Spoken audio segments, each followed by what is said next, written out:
Assalamualaikum Assalamualaikum warahmatullahi warahmatullahi wabarakatuh. wabarakatuh. Selamat pagi, selamat siang, dan selamat malam semua siswa-siswi kelas 10 IPS. Tetap semangat semuanya untuk mengikuti pembelajaran. Senang sekali saya, Bu Amira, Saya Ibu Lina. bisa bertemu kembali pada mata pelajaran sosiologi. Bu Lina, bagaimana kabarnya hari ini? Alhamdulillah nih Bu Amira, kabar saya baik. Gimana nih Bu Amira sendiri kabarnya? Alhamdulillah keadaan saya baik dan sehat. Oh iya, semoga semua siswa-siswi kelas 10 IPS juga selalu dalam keadaan sehat walafiat dan menjaga kesehatannya di kondisi pandemi seperti sekarang ini. Tentunya bagi semua penonton video ini. Nah, iya betul banget nih Bu Amira. Di kondisi pandemi seperti ini nih, kita dituntut ya harus menjaga kesehatan. Walaupun sekarang pandemi udah nggak terlalu parah gitu ya, tapi kita tetap harus patuh pada protokol kesehatan. Ya kan Bu Amira? Ya, betul sekali Bu Lina. Di kondisi seperti sekarang ini, kita memang harus betul-betul menjaga kesehatan. Nah, Bu Amira nih ya, saya pengen tanya nih, kira-kira Bu Amira tahu nggak sih pada pertemuan kita kali ini kita bakal belajar apa aja?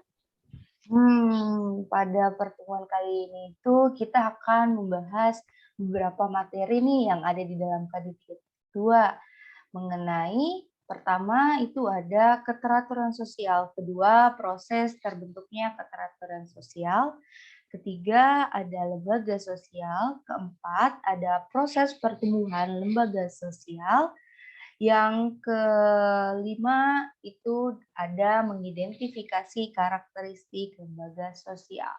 Seperti itu Bu Lina materi kita hari ini. Wah, menarik ya Bu materi kali ini. Nah, tapi nih ya Bu ya, kita belajar tentu pasti ada tujuannya dong ya.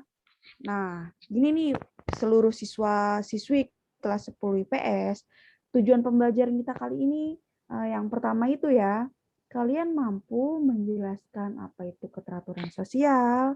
Yang kedua, kalian mampu menganalisis proses terbentuknya keteraturan sosial. Yang ketiga, kalian mampu menjelaskan definisi lembaga sosial. Yang keempat, kalian mampu menganalisis proses pertumbuhan lembaga sosial. Dan yang terakhir nih, yang kelima, kalian mampu mengidentifikasi karakteristik lembaga sosial. Kalau gitu sekarang kita nggak usah lama-lama lagi ya Bu ya. Sekarang kita langsung aja nih masuk ke pembahasan materi pada pertemuan kita kali ini. Iya, betul sekali. Kita langsung aja nih ya, nggak perlu lama-lama lagi masuk ke materi.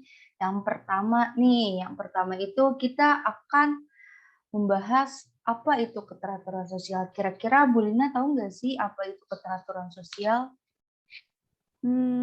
Apa ya Bu ya keteraturan sosial itu ya?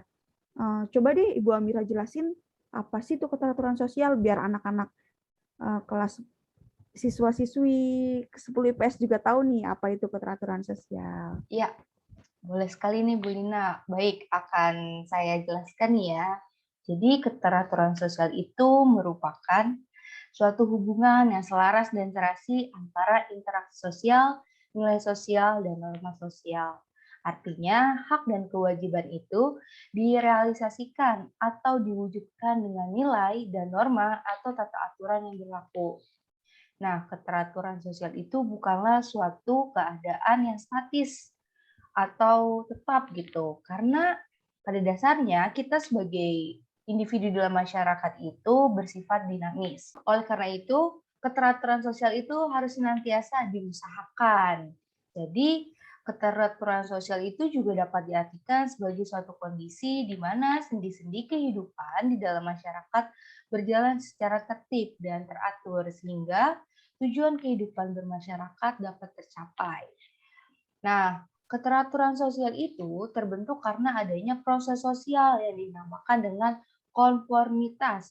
Nah, apa sih konformitas itu? Konformitas itu berarti bentuk interaksi sosial yang di dalamnya terdapat seseorang berperilaku terhadap yang lain sesuai dengan harapan kelompok. Nah, tadi Ibu udah jelasin nih definisinya. Sekalian Ibu juga ingin memberikan contohnya nih dari keteraturan sosial. Nah, contohnya itu ada seorang anak yang membantu pekerjaan orang tuanya di rumah, di mana seorang anak yang membantu pekerjaan orang tuanya di rumah itu merupakan suatu kondisi sosial yang tertib dan teratur. Ya, di mana hal itu terjadi juga suatu hubungan sosial atau interaksi sosial antara individu yang harmonis di dalam suatu lembaga, yaitu keluarga. Jadi seperti itu Bu Lina, pengertian atau definisi dari keteraturan sosial. Oh, jadi gitu ya, Bu ya. Nah, berarti keteraturan sosial itu eh, bisa terjadi ya, Bu ya, kalau unsur-unsur sosial yang satu dengan unsur-unsur sosial yang lainnya itu telah melakukan fungsi dan peranannya sesuai dengan nilai-nilai dan norma-norma sosial yang berlaku di dalam masyarakat. Begitu kan, Bu? Ya, betul sekali Bu Lina. Jadi pada intinya keteraturan sosial itu merupakan suatu hal yang terjadi di masyarakat yang terjadi dengan selaras dan serasi, yang dimana unsur-unsur sosial di dalamnya itu telah melakukan fungsi dan perannya masing-masing sesuai dengan nilai dan norma yang berlaku di masyarakat. Nah, Bu Lina, saya juga pengen tahu nih, sebenarnya bagaimana sih kegiatan yang dilakukan seorang anak untuk membantu orang tuanya dalam melakukan pekerjaan di rumah itu tuh bisa menjadi suatu kegiatan yang memang seharusnya kita lakukan atau menjadi suatu keteraturan. Oh iya Bu Amira, begini. Jadi sebenarnya nih ya, keteraturan itu ada tahap-tahapannya gitu. Kenapa? Suatu tindakan masyarakat itu bisa mengarah pada keteraturan sosial. Nah, pada tahap yang pertama itu namanya tahap tertib sosial. Nah, apa sih itu Bu Amira tertib sosial? Nah, saya mau jelasin ya Bu ya. Tertib sosial ini maksudnya keadaan masyarakat yang teratur, di mana di dalamnya itu terdapat hubungan yang selaras antara tindakan dengan nilai dan norma sosial gitu. Kayak misalnya nih, kita bantuin orang tua nyuci piring, nyapu, mengepel, terus sebagai anak juga patuh kepada orang tua, dan juga belajar. Nah, itu tuh merupakan kewajiban kita sebagai anak di dalam keluarga. Nah, selain kita sebagai anak, ada ayah, ibu, kakak, atau adik, itu tuh juga ada aturan-aturan mengenai kewajiban di dalam keluarga gitu Bu Amira. Oh, begitu ya Bu Lina. Jadi tahapan selanjutnya itu bagaimana ya? Nah, iya betul. Jadi selanjutnya nih ya, tadi setelah tertib sosial, tahap selanjutnya itu ada order. Nah, order itu merupakan sistem nilai dan norma yang berlaku dan dipatuhi oleh seluruh anggota masyarakat. Nah, di sini nih, aturan mengenai kewajiban setiap anggota keluarga dijalani oleh setiap anggotanya. Terus ada lagi nih Bu, tahap yang ketiga yaitu keajekan. Nah, keajekan itu apa sih Bu Lina? Saya pengen tahu. Oh iya Bu Amira. Jadi keajekan itu maksudnya keadaan yang memperlihatkan kondisi keteraturan sosial yang tetap dan berlangsung terus-menerus atau bisa kita artikan sebagai kegiatan yang dilakukan menjadi suatu kebiasaan karena dilakukan secara terus-menerus atau berulang-ulang. Gitu Bu Amira. Oh, saya tahu nih Bu Lina, berarti kewajiban yang sesuai nilai dan norma di dalam aturan keluarga itu setiap anggotanya terus melaksanakan kewajibannya di dalam setiap harinya ya gitu. Nah, kita juga Ya. sebagai anak misalnya nih ya, kita tuh rutin pergi ke kampus untuk kuliah karena kewajiban kita sebagai anak itu belajar. Nah, betul banget Bu Amira. Nah, saya mau lanjut nih Bu ya, ke tahap selanjutnya ya. Nah, sekarang nih di tahap keempat atau di tahap yang terakhir nih Bu, ada pola. Nah, pola itu maksudnya corak hubungan yang tetap di dalam interaksi sosial yang dijadikan model bagi semua anggota kelompok. Nah, di dalam pola ini, keteraturan ini tuh sifatnya lebih baku dibandingkan dari tertib sosial maupun keajekan. Nah, di tahap ini juga dapat terwujud jika keajikan itu tetap terpelihara atau teruji di dalam berbagai situasi gitu, Bu.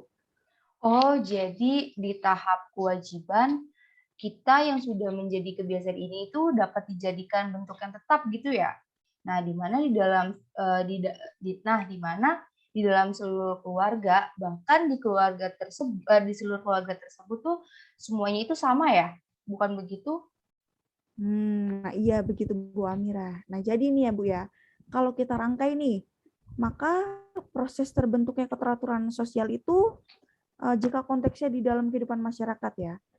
Yang pertama itu ketika tertib sosial atau tindakan masyarakat menghasilkan suatu order, yaitu perilaku yang diikuti oleh hampir sebagian anggota masyarakat.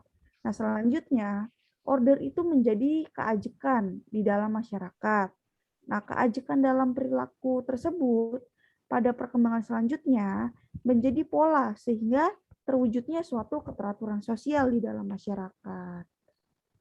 Oh, begitu Bu Lina. Nah, Bu Amira, tadi kan kita udah bahas nih ya mengenai keteraturan sosial, terus proses terbentuknya keteraturan sosial. Nah, terus nih Bu, sepengetahuan saya ada lembaga sosial gitu ya. Nah, lembaga yang mana nih Bu? Lembaga-lembaga sosial itu merupakan wadah atau diorientasikan untuk menciptakan dan menjaga keteraturan sosial. Nah, coba saya pengen tahu nih Bu, kira-kira penjelasan mengenai lembaga sosial yang lebih jelas itu apa ya, Bu?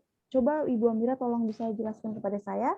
Oh, oke, baik-baik. Benar sekali apa yang dikatakan Bu Lina kalau misalkan lembaga sosial itu merupakan wadah gitu ya untuk keteraturan sosial. Jadi, lembaga sosial itu merupakan terjemahan nih dari istilah bahasa Inggris. Jadi kita perlu tahu dulu nih terlebih dahulu apa sih kata dasar dari lembaga sosial ini gitu ya. Jadi kalau di dalam bahasa Inggris, lembaga sosial itu berarti social institution yang merujuk pada dua pengertian, yakni sistem nilai dan norma-norma sosial, serta bentuk atau organ sosial. Hal ini dikarenakan social institution merujuk pada perlakuan mengatur perilaku para anggota masyarakat. Jadi dari istilah kata tersebut, lembaga sosial itu sebenarnya itu suatu hal yang ditujukan untuk mengatur perilaku para anggota masyarakat atau individu-individu di dalam masyarakat, seperti itu. Nah, lembaga sosial juga dapat diartikan sebagai peranata sosial, yang mana lembaga sosial atau peranata sosial ini merupakan sistem tata kelakuan dan hubungan yang berpusat pada aktivitas-aktivitas untuk memenuhi berbagai macam kebutuhan khusus dalam kehidupan bermasyarakat. Nah, perlu kalian ketahui juga nih, dan mungkin Bu Lina juga ingin tahu gitu ya, kalau misalkan di lembaga sosial juga berkaitan dengan beberapa hal. Nah, hal-hal apa aja sih yang berkaitan dengan lembaga sosial? Nah, yang pertama itu ada seperangkat norma yang saling berkaitan, bergantung, dan mempengaruhi. Yang kedua, seperangkat norma yang dapat dibentuk, diubah, dan dipertahankan sesuai dengan kebutuhan hidup. Yang ketiga, ada seperangkat norma yang mengatur hubungan antar warga masyarakat agar dapat berjalan dengan tertib dan teratur, di mana ketiga hal tersebut merupakan suatu hal-hal yang berkaitan sekali dengan lembaga sosial. Seperti itu, Bu Lina. Oh, begitu Bu Amira. Sekarang kalau saya sih dapat lebih paham ya. Semoga anak-anak di rumah atau siswa-siswi 10 IPS di rumah juga paham ya Bu ya, apa itu lembaga sosial. Ya, betul sekali, Bu Lina. Semoga apa yang tadi sudah dijelaskan bisa dipahami. Gitu. Bu Lina, tapi nih sebenarnya saya tuh masih rada bingung gitu tentang lembaga sosial gitu ya. Sebenarnya bagaimana sih di dalam kehidupan masyarakat bisa ada lembaga-lembaga sosial seperti lembaga pendidikan, lembaga politik, lembaga ekonomi, lembaga hukum, dan lain sebagainya. Oh, begini Bu Amira nih ya. Jadi, Awalnya itu pertumbuhan norma di dalam masyarakat itu berawal dari nilai yang menjadi cita-cita masyarakat. Nah, jadi nilai-nilai yang ada di dalam masyarakat kemudian terinternalisasi atau masuk ke dalam perilaku masyarakat. Dan kemudian dari situ terbentuklah suatu norma. Nah, norma dalam masyarakat ini kemudian membentuk sistem norma yang biasa kita sebut sebagai lembaga sosial. Yang mana juga nih ya, di dalam prosesnya itu kita bisa menyebutnya sebagai pelembagaan sosial atau diinstitusionalisasikan. Nah, proses penyerapan norma di dalam masyarakat itu juga berlangsung di dalam waktu yang lama gitu, Bu. Oh, jadi seperti itu ya, Bu Lina. Iya, begitu Bu Mira. Nah, terus nih ya, Bu. Sebenarnya tuh secara garis besar, munculnya lembaga sosial itu bisa kita klasifikasikan jadi dua gitu, Bu.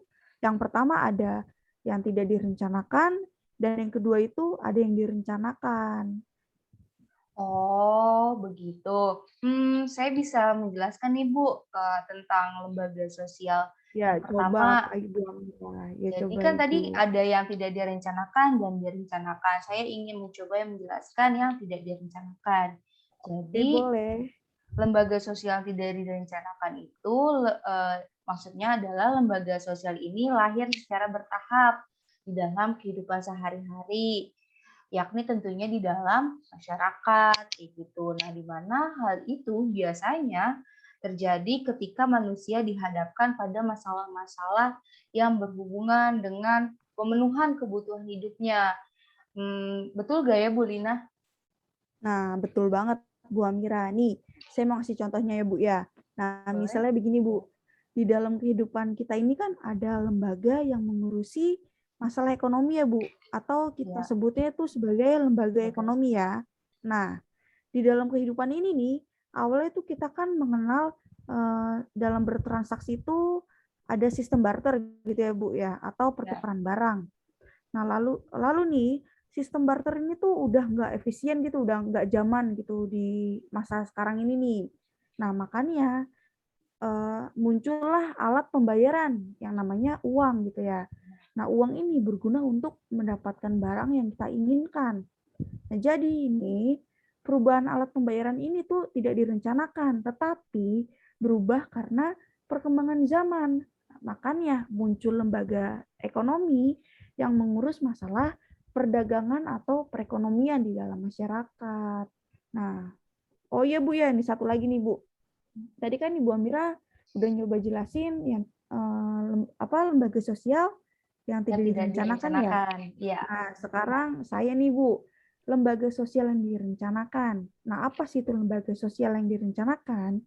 Nah, itu tuh maksudnya lembaga sosial yang muncul melalui suatu perencanaan yang matang oleh seseorang atau sekelompok orang yang punya kekuasaan atau wewenang.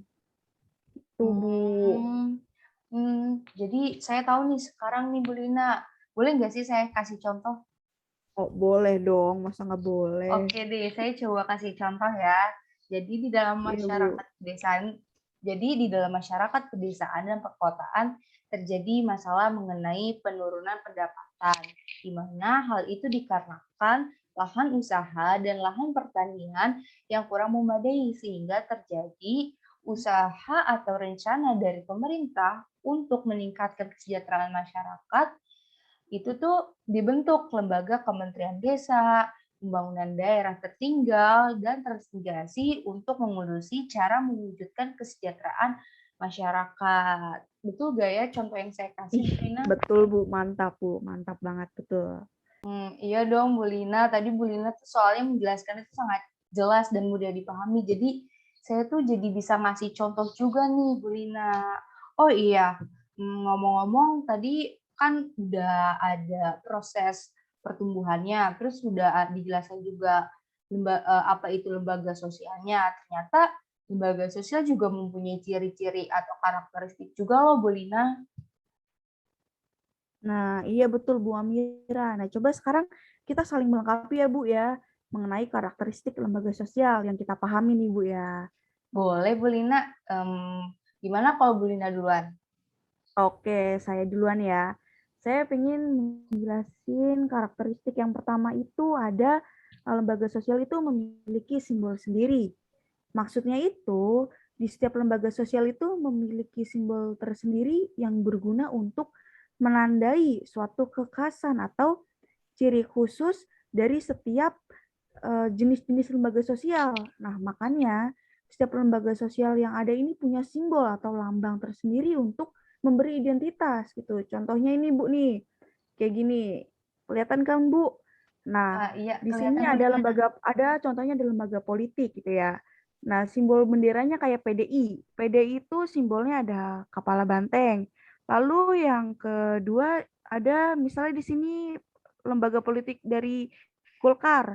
Iya. Sini ada gambar beringin gitu, Bu. Nah, jadi setiap lembaga itu ada ciri khasnya gitu tersendiri. Begitu ya, Bulina. Terus karakteristik yang kedua, kira-kira ada apa sih, Bulina? Nah, selanjutnya nih Bu ya, yang kedua itu memiliki tata tertib dan tradisi. Nah, yaitu lembaga sosial itu memiliki tata tertib dan tradisi yang tertulis maupun tidak tertulis yang dijadikan panutan bagi pengikutnya. Nah, contohnya itu misalnya di dalam lembaga keluarga seperti tadi ada aturan tentang bagaimana kita menghormati orang tua atau juga misalnya di dalam lembaga kepolisian ya Bu ya, ada aturan dalam menciptakan ketertiban dan keamanan di dalam masyarakat. Begitu Hmm, Bu Amira. gitu, Bulina. Kalau gitu, lanjut aja deh, Bu, ke karakteristik yang ketiga. Oke, sekarang kita lanjut ke karakteristik yang ketiga ya Bu ya, yaitu ada usianya lebih lama gitu. Jadi, lembaga sosial itu lebih lama dibanding usia orang atau usia manusia. Nah, bisa kita lihat nih, dari banyaknya lembaga sosial yang diwariskan dari generasi ke generasi. Nah, contohnya itu kayak di dalam lembaga keluarga. Ada sistem pertunangan atau perkawinan gitu ya. Ya. Sistem pertunangan, perkawinan, atau pewarisan. Nah, sistem ini tuh udah ada sejak dulu gitu dan diwariskan sampai sekarang bahkan hingga hingga ke generasi-generasi selanjutnya gitu, Bu. Nah, Begitu, Bulina. hmm. Tadi Bulina kan udah nyebutin 3 karakteristik, gimana eh, saya melanjutkan 3 karakteristik Nah, lainnya. Nah, jadi yang keempat karakteristiknya itu ada alat kelengkapan, di mana lembaga sosial ini memiliki alat kelengkapan tertentu yang digunakan untuk mewujudkan tujuan lembaga sosial tersebut. Nah, alat kelengkapan ini itu bisa berupa sarana dan prasarana, baik eh, yang bersifat keras atau hardware maupun yang bersifat lunak atau software, di mana alat-alat kelengkapan tersebut itu ditujukan untuk mencapai atau mewujudkan tujuan-tujuan dari lembaga sosial. Nah, karena masing-masing lembaga sosial itu tentunya memiliki tujuan yang berbeda-beda, maka alat kelengkapannya pun akan berbeda-beda antara satu lembaga dengan lembaga lainnya. Misalnya, contohnya, buku dalam lembaga pendidikan merupakan alat untuk mencapai tujuan proses belajar mengajar. Nah, terus berbeda halnya dengan kitab suci di dalam lembaga agama, di mana kitab suci ini merupakan alat kelengkapan untuk mencapai tujuan peribadatan kepada Tuhan Yang Maha Esa. baik Bu Amira, mudah dipahami. Selanjutnya ya Bu ya, Ibu jelasin lagi nih Bu, karakteristik yang kelima dan juga karakteristik yang keenam. Oke, baik Bu Lina. Saya akan melanjutkan lagi nih ya, karakteristik yang kelima dan keenam dari lembaga sosial. Nah, yang kelima ini ada memiliki ideologi, di mana lembaga sosial ini memiliki ideologi sendiri. Nah, ideologi atau sistem gagasan mendasar ini dimiliki secara bersama dan dianggap sebagai hal yang ideal bagi para pendukung lembaga atau gampangnya itu ideologi itu merupakan pandangan gitu dari masing-masing lembaga gitu, adanya pandangan gitu ya. Misalnya di negara kita nih ya, di Indonesia gitu kan memiliki ideologi Pancasila gitu kan. Tetapi banyak lembaga sosial mengacu pada ideologi lain gitu. Sebagai contoh, dapat kita lihat gitu ya, pada sebuah lembaga politik yang mempunyai dasar aktivitasnya keagamaan, maka ideologinya itu akan mengacu pada agama mereka karena disesuaikan dengan kebutuhan-kebutuhan lembaga sosial itu tersendiri gitu. Nah, karakteristik yang keenam itu ada memiliki tingkat kekebalan atau daya tahan. Maksudnya apa sih gitu ya? Jadi, lembaga yang sudah terbentuk tidak akan lenyap begitu saja. Lembaga sosial itu terbentuk dalam waktu yang lama dan umumnya itu bertahan dalam waktu yang lama juga gitu. Jadi, lembaga sosial itu bertahan itu lama gitu. Proses-prosesnya juga terjadi itu bertahap gitu. Di mana berbagai pandangan dan perilaku masyarakat itu akan menjadi bagian dari lembaga sosial setelah berlangsung dalam waktu yang lama tersebut. Misalnya contohnya gitu ya, lembaga pendidikan memiliki kurikulum yang mengatur kegiatan belajar mengajar agar tujuan belajar dapat diwujudkan. Nah, kurikulum ini itu tuh di dalam lembaga sosial itu tuh sudah terjadi atau sudah dibentuk itu tuh dalam waktu yang lama di dalam lembaga pendidikan. Atau misalkan adat istiadat dalam lembaga sosial dijadikan pedoman perilaku dalam kehidupan bermasyarakat, dan itu tuh juga sudah terjadi lama, di mana kurikulum dan adat istiadat itu tuh bisa menjadi suatu daya tahan atau kekuatan dari lembaga sosial tersebut. Seperti itu, Bu Lina, karakteristik-karakteristik yang sudah saya jelaskan untuk melengkapi karakteristik yang sudah Bu Lina jelaskan. Jadi nih Bu ya, ternyata dengan adanya karakteristik ini nih, kita tuh jadi mudah mengetahui dan memahami seperti apa itu ya Bu ya lembaga sosial. Iya, benar sekali Bu Lina. Gak kerasa nih ya Bu Amira ya, udah panjang lebar nih kita ngomong. Ternyata materi pertemuan kita kali ini udah habis Bu Amira. Iya, benar sekali. Nggak kerasa banget ya materi kita pada hari ini tuh udah habis nih.